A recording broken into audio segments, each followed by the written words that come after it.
Hey everyone, welcome back to Chem Story. In today's lesson, we're going to explore a classic alkene reaction, halogenation. This one's a bit different from what we've seen with HX additions. It has a unique mechanism and leads to a very specific stereochemical outcome.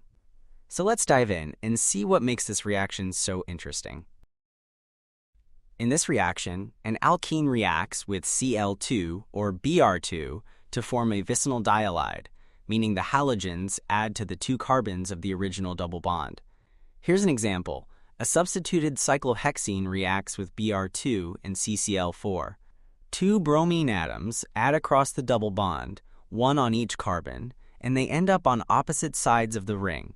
Now, what makes this reaction interesting isn't regioselectivity, it's the stereochemistry that really matters. Halogenation gives anti-addition, where the halogens add to opposite faces of the double bond, and that's what makes this reaction stand out. Let's break down what really happens in the first step of halogenation. Now, Br2 is nonpolar overall, but it becomes temporarily polarized as it approaches the electron-rich double bond. One Br atom becomes slightly positive, and the other slightly negative. At that moment, the pi electrons from the alkene attack the partially positive Br atom.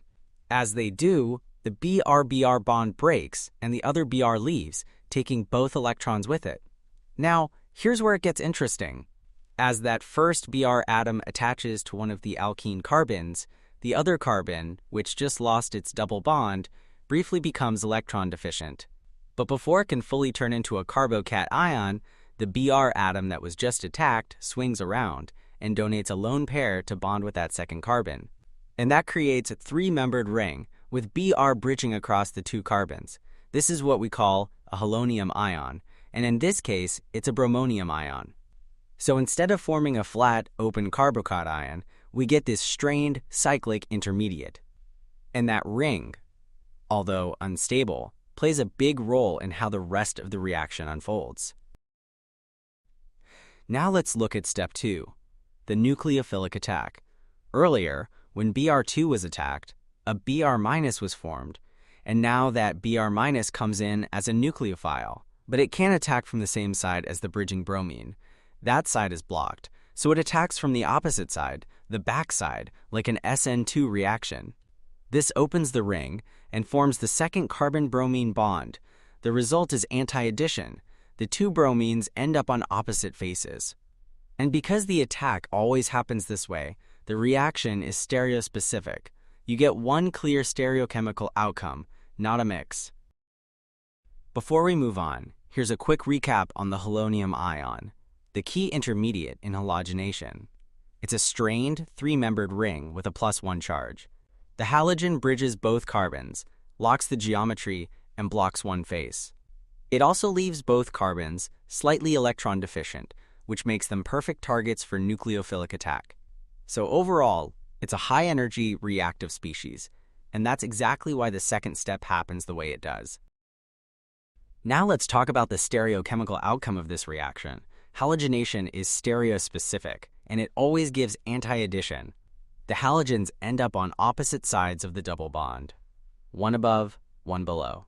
That's because the halonium ion blocks one face of the molecule, so the nucleophile can only attack from the opposite side, like a backside SN2 attack.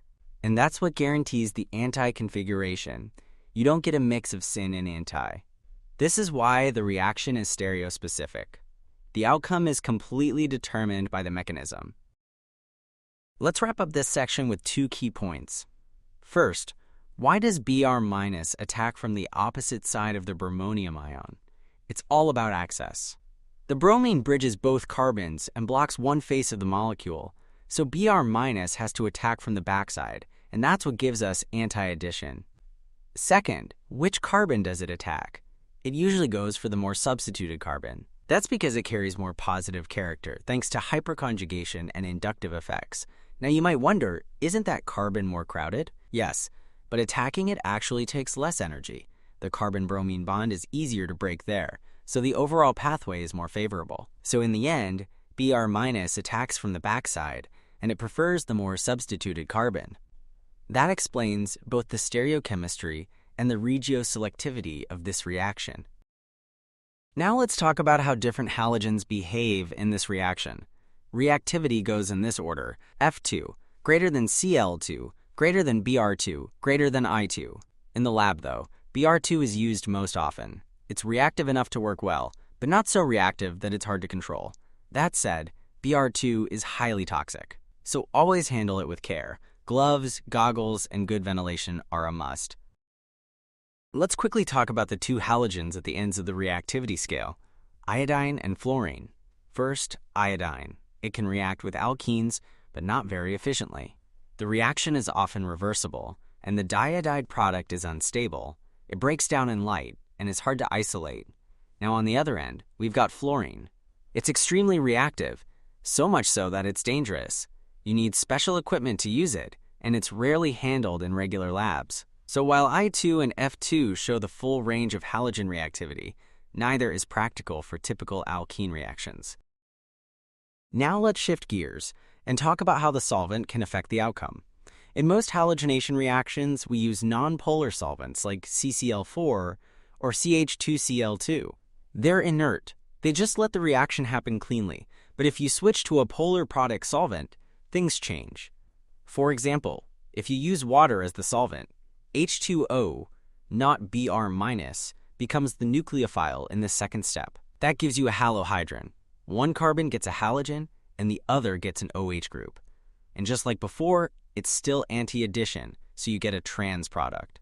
Same thing happens with alcohols like ROH. Instead of halohydrins, you get haloethers, but the mechanism stays the same.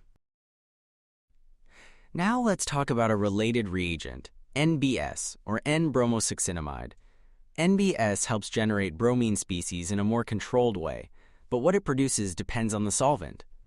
In nonpolar solvents like CCl4 under UV light, it releases Br radicals, which are great for allylic or benzylic bromination.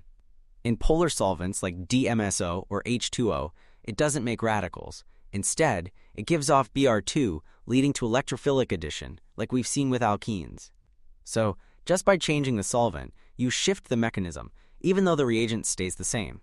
Now let's wrap up. We looked at how X2 adds across a double bond to form vicinal dihalides, how the reaction goes through a halonium ion, why it gives anti-addition, and how reagents like NBS, depending on the conditions, can lead to different outcomes.